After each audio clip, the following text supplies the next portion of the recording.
It's Cambridgeshire time on Saturday, which means only one thing, an absolutely thriving, fluctuating betting market, as it always is. And it is time for some sun racing market movers with Betway and with Betway's spokesperson general, Chad Yeomans, who is alongside me now. Chad, it's a cracking race, as always. I'm sure there have been plenty of market movers and market drifters in the contest so far in the last couple of weeks and in the last few hours as well. Can you point us in the direction of some of those movers? Yeah, absolutely. I mean, let's just take a quick look at the race in general. It's slightly different to how it's been in the last couple of years, which is essentially find the John Gosden improving 3-year-old who is going to be a group horse next in the following season. Before that, this race was generally and genuinely a handicap race. I mean, looking back at some of the winners previously, Dolphin Vista, Third Time Lucky Sparkplug, Bronze Angel, they are just good handicappers, aren't they? They are solid handicappers who you could say might flirt with a poor Group 3. But of the last couple of years, it has been, well, these two horses could potentially be, Group 2 class and above. And Lord North has certainly proved that at Group 1 level this season. This year, it kind of does have that. There could be a group horse lingering in here, but not from a 3-year-old point of view. It's from two 4-year-olds who have really dominated the market, and that's Sinjari and Tempest. Now, Sinjari has only had one run this season. That was when he bolted up in the the John Smith's Cup at York. He obviously goes well fresh, likes quick ground. We are due a bit of rain at Newmarket later this week, and he's been supported from 14s into 6s in the past couple of weeks.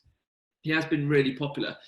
He's been made non-runner a couple of times at the back end of August because of soft ground. So you would wonder how much rain could get into the ground before that would almost damage his chances.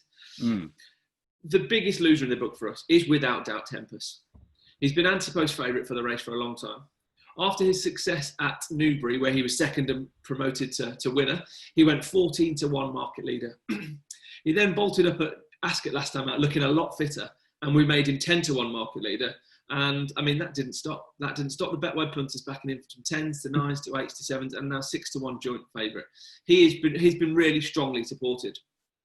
He's only really got 2 blemishes in his career. When he got beat first time up, which I think was by a head at Nottingham, and then when he ran at Wolverhampton at the back end of last season, and you almost could tell from the second he left the stalls, he just wasn't at home. He wasn't the same horse he was. I think he'd done a lot of racing, as in 3 races, quite quickly, and I think he'd probably just over the top for a horse who wasn't seen out till a little bit later in the season. Now, we've certainly seen the best of him. We're seeing that this tender care that he's had this season, only having 2 runs, has put him right spot on for this fixture, for this race. And he's been really, really well backed, Bully. We've got Top Rank next best at 10-1, but Top Rank actually runs in the Joel Stakes, but you never know what happens. You've got to keep them in, because if he does become a non-runner, he's still in this. He's still in the race as of now. Another really well-backed horse, especially over the last, I'd say, 5 to 6 days, is the Betway ambassador Andrew Balding's Bell Rock, backed from 20s, now down to 12s. Was into 14s yesterday and now into 12-1. I mean, he won on his seasonal debut at Newmarket at the start of the season on Guineas weekend off a mark of 98. Ran well in the Royal Hunt Cup. You do need a lot of luck to go right, so it's not a bad thing to lose in these big competitive handicaps. And then ran on well. Didn't have the best of luck at Goodwood behind May Danny, who looked like a complete handicap snip that day. And he's been kept for this race ever since. And I don't think it's a massive secret. He's been trained for the race. And I certainly think there's been plenty of Betway punters who have latched onto that. Like I say, with 5 places, people are generally getting stuck into this big handicap. A couple of others to mention at bigger prices. Lucanda has been back 16s into 14s. Yep. And there was one of the big drifters, or bigger drifters, Al Rafar. He racked up a hat-trick at Newmarket he ran at Chelmsford and Newmarket was where he won his hat-trick. And he just drifted out slightly from 12s out to 16s. He got beat last time out, and I think everyone was kind of expecting him to be that John Gosden improving 3-year-old. But I think his cards are on the table now. We know much more about him, which is why he's drifted out to 16s. Lovely stuff. Thanks very much, Chad. Very in-depth analysis there. Tempest, could it be time for Tempest? I mean, a £4 penalty there for that win last time out. Been very well backed, as Chad says. Anything at a massive price? I mean, there's been plenty of big price winners in the past we've seen in this race. Has anything been slightly nibbled at in the market, or are we looking at pretty much just the front guys? It has actually been very top heavy, but it's been about those at the top of the market. Now, on the day, when we know the runners, or when the final decks are in, you will find, right, a few more punters will have a bit more confidence knowing that their horse is going to run. Because obviously anti-post rules applied prior to this, prior to the final declaration stage. So you find the way that in the anti-post markets, bar Cheltenham, when you know that Sinjari and Tempest are going for the race, they've been campaigning for the race, they've been training for the race, it's their only engagement, you can tend to find, right, okay, we'll back them because we know that they're going to be running. Whereas some of the other ones might get balloted out, might not get in, and they're generally the ones at the bigger prices. So you do find that they'll be supported more after the final declaration stage. Now looking at the rest of the card, we've got the Royal Lodge, we've got the Middle Park and the Cheveley Park, 3 top-class group races. Chad, is there anything in those that's been nibbled at in the market? Any drifters, any movers? I mean, the Cheveley Park and the Middle Park especially are really, really hot contests. I'm sure it's a pretty lively and competitive betting medium. Yeah, absolutely. And it always will be. These big races are where punters, the excitement builds, doesn't it, in 2-year-old races, especially these top 2-year-old races where you're looking at potential classic stars on horses for the future. In the Cheveley Park, Dan Dalla, unbeaten in 3 starts, has been the best backed with us this week. She's been clipped down into 100 to 30 behind a 3-1 market leader, Miss Amulet, who won the Lowther at York.